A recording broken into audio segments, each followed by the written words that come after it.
Hello, beautiful people of the internet. This is Tamika from Goddess on Fire Tarot 128. I hope everyone is doing beautiful. We are gonna do some, I guess you would call it channel messages. So these are some notes that I took. When is this? I did this on the 18th. I decided to look this information up on the 18th. But the incident happened on the 17th, where I came out to take the kids to the dentist, and there was glass in the driveway again. So I, did what I did to get rid of it. And then I thought to myself, maybe you should look up what glass means, or broken glass. And it was brown glass. So and I think this information just may be for, like, these two things, just may be for people, like, just to keep in the back of your mental Rolodex. Especially if you make your own DIY projects, or you have a business where you have like perishable type items, or herbs, or oils, lotions, and such like that. But brown glass is called amber glass, and it's good because it absorbs nearly all radiation from wavelengths shorter than 450 mm's. The bottle is UV protected, and it blocks over 90% of harmful UV rays. So it protects products that can be affected by light. So I think that's good for, like, if you're wanting to store things and you want them to have a stronger or longer shelf life. Also, when you break glass, my mom would use like a wet paper towel and kind of just wipe the floor or whatever.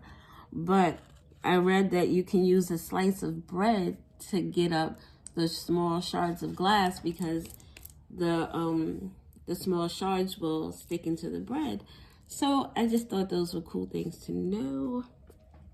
Anyway, so broken glass typically means, 7 years of bad luck. In India, the breaking of glass is a really bad omen that something terrible is about to happen.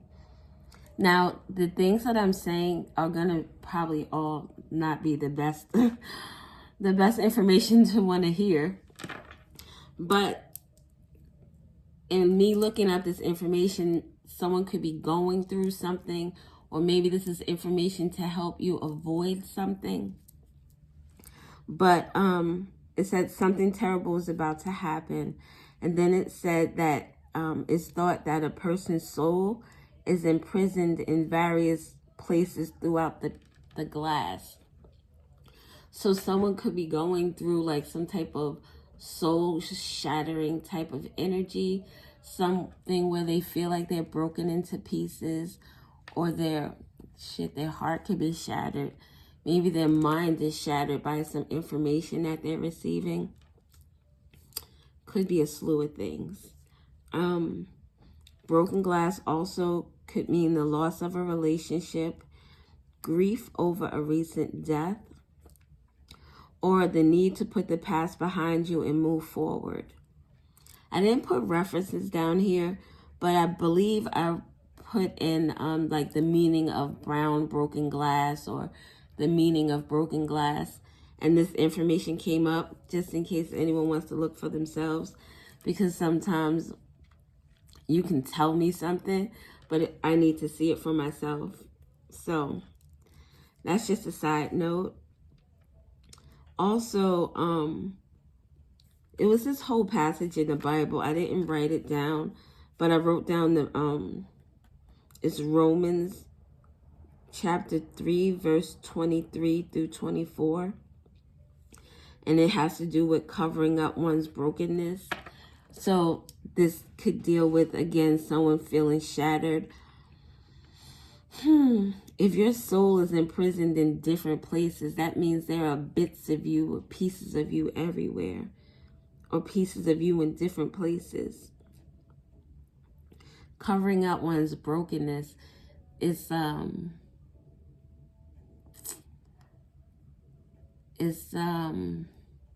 like putting clean clothes on a dirty body is what is coming to me. It has here, broken glass metaphor is struggle laced with pain and suffering, love destroyed, the end of things that once were. I believe that is like a part of a poem, but again, a metaphor for broken glass. So this really seems like someone is going through a really tough time in their life. And with the, I don't know why I just looked up I looked at the bread.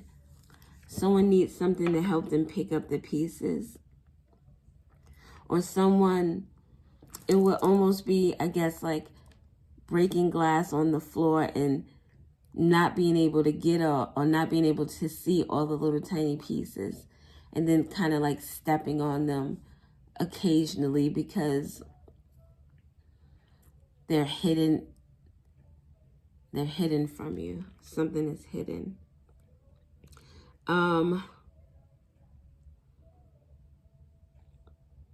There was also something that I read. It's called the break glass procedure. This is quick means for a person who does not have access privileges to certain information to gain access when necessary, granting emergency access to critical EPHI information. It has to do, this comes from the Health Insurance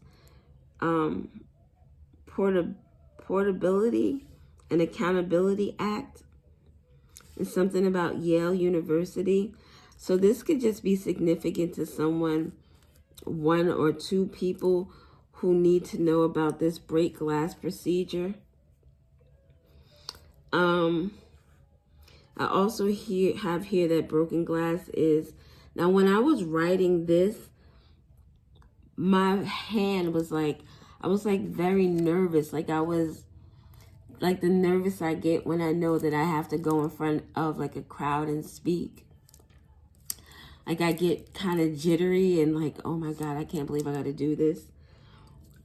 But this nervous felt more like fear or anxiousness. But it says very nervous writing this, hand shaking. So broken glass, a shattered illusion or hopes, recent deception or disappointment with something or someone in your life, and not everything you were told it would be. Something is not everything you told it would be.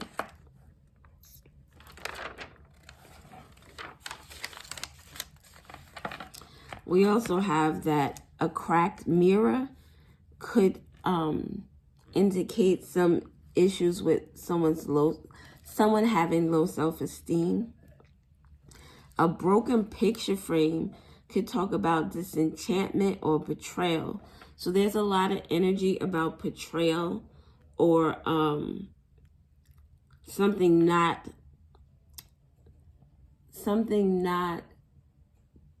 being as awesome or as wonderful as you thought it would be.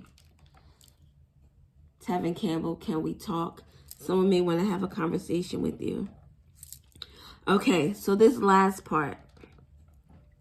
There was a movie called The Shattered Glass. And this article that I found is called Revisiting the Shattered Glass. And it was written by the editor or co-writing editor, Sarah Croder? Yeah, Croder. On February 25th, 2020. So the movie came out in 2003. It was out in Toronto in September 10th, 2003. And out in North America, limited release, November 26th, 2003. So those dates could be significant to someone. But the movie itself was about some guy named Stephen Glass. He was this journalist. Very charming. I think he was in his like 20 something years old. Very hungry for success. Very charismatic. Had a very he had a type of energy where he was able to get people to believe him. He was able to get people to see him as this, I guess schoolboy that lives next door type energy, that he's just a good all around guy and all that good jazz. But I think he did 41 articles, so number 41 could be significant. So he wrote 41 articles, and I want to say he wrote for the New Republic. That was the name of the publication. Forbes magazine did some type of write-up on him because one of his articles that they, I guess, looked over, investigated, they realized that it was incorrect. So they started to investigate all of his articles, and they found that 27 out of 41 articles were partially or totally fabricated. Like he lied. So it talks about, the movie is about, his come up and then his fall. And it talks about how his life was shattered, how he was fired from his dream job. And the quote that got me into this article that I read from Google, it says, without correct and fair information, tyranny and prejudice are given an open door. Truthful reporting is the way to make the world a better place. I also wrote down, sorry, I didn't mean to glaze over that. So it's just like, even like with the today, somebody could just go on the internet and say some stuff. Oh, perfect example. Like the lady who, I don't know if you heard about it. She did a wedding dress for this woman and really was very negligent in making the dress and getting the dress to this woman on time. But before the woman could even speak about what was going on, because it was the weekend of her wedding, the wedding designer went on the internet, on social media, and spun her own story, which was refuted when the bride came out with actual receipts. So it's like people could come out without correct information, without fair information, and they could turn a bunch of people. This woman was getting death threats the weekend of her wedding, and all she did was get fucked over by the wedding designer. Like, it was crazy. So people don't even look for truth. They roll with whatever. And especially when they feel like they've been slighted or wronged somewhere or someplace in their life. And it's like, this is the cause I need to jump on to make myself feel good about the shit that didn't go right for me. I can use this opportunity to right my wrongs. And it's not even about what is right in general, but making themselves feel good for whatever reason. But truthful reporting is the way to make the world a better place. Loyalty to the truth. People do things. They say things. They even feel a way about people, places, things, without even having the proper information. And then in the end, regret their actions or regret the words that they said or the things that they thought or the way that they felt because they weren't properly informed. But such is life. So, it says justice and journalistic integrity. That was, he had it was the editor. His name was Charles Chuck Lane. His nickname was Chuck Lane. He was like the new editor. And initially, people didn't like him, the people that worked with Stephen Glass. And because I guess they were loyal to the old editor. I can't remember where he got fired. I can't remember. But people didn't like this Chuck character when he first got to, the job. But once they started working together, they came around to him. And towards the end, when this Stephen Glass person was going to be, going through whatever he was going through, I think Chuck was one of the people who knew about it before it actually came out because they investigated it. And Chuck was like, initially Chuck was like standoffish. He might have been jealous or looked at as jealous. But towards the end, he was feeling bad for Stephen Glass. He felt bad for him because he had grown to know him and had this loyalty towards him. But he also had a loyalty to the truth, towards justice. So the names Stephen could be significant, Charles or Chuck. Someone's last name could be Lane, or maybe someone lives on a lane, or Laney could be significant. Hank, Ted, Marty, Michael, Kelly, Peter, Hayden, Katerina, Caitlin, Avery, Andy, Fox, Amy, Brian, Adam, Lewis, Rob, Aaron, David, and Gloria. So those names may be significant. 1989. Maybe 89. 1989, 1998 could be significant. The late 90s are significant. The number 27 and the number 41 are significant. October 1st, 2021, March 18th, 2023 and 2024, and August 4th, 2020 is significant. Yeah, that just talks about sulfur, iron, and carbon could also be significant. I know sometimes they use sulfur in like witchy works. And iron deals with your blood, so something can be significant about someone's blood circulation. Someone may need to take iron. Someone may be feeling like cold and stuff all the time. Maybe they are suffering from anemia. I'm not a doctor, so maybe you should just go and get that checked out. I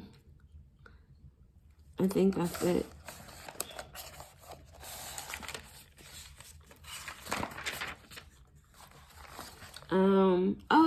In the Jewish wedding, the broken glass is a sign of good luck for the couple getting married. It says that breaking the glass reminds them of the hardships of their ancestors as they celebrate the new couple. And it's to protect the marriage.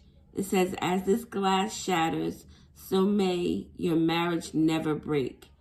And it's Mazel Tov, which means good luck. So someone could be married. Someone could be having some type of good luck in their marriage. Someone could be praying for you to have good luck in your marriage or wishing you well. I wanted to leave that for last because I think that was like one of the only really positive things, except with this break glass procedure. I feel like someone needs to know that for some reason. We are listening to now Kelly Price, a friend of mine, with Ronald Isley. Oh, Kelly. And I think we said Kelly here earlier. So Kelly could be significant, and Ronald could be significant. I'm married. Oh, someone could have cheated with someone's best friends, someone's friends, someone close to them, their spouse. That sucks. Okay. I'm going to cut that short. I was going to pull cards for it, But I think I'm just going to do another video and pull cards. What the hell? Why is this stuff? Oh, it's from the... Aww. Alright, I'll worry about that later. So yeah, thanks for watching. I'll put out another video. I think I'll do it right now. Have an awesome day, people. Bye.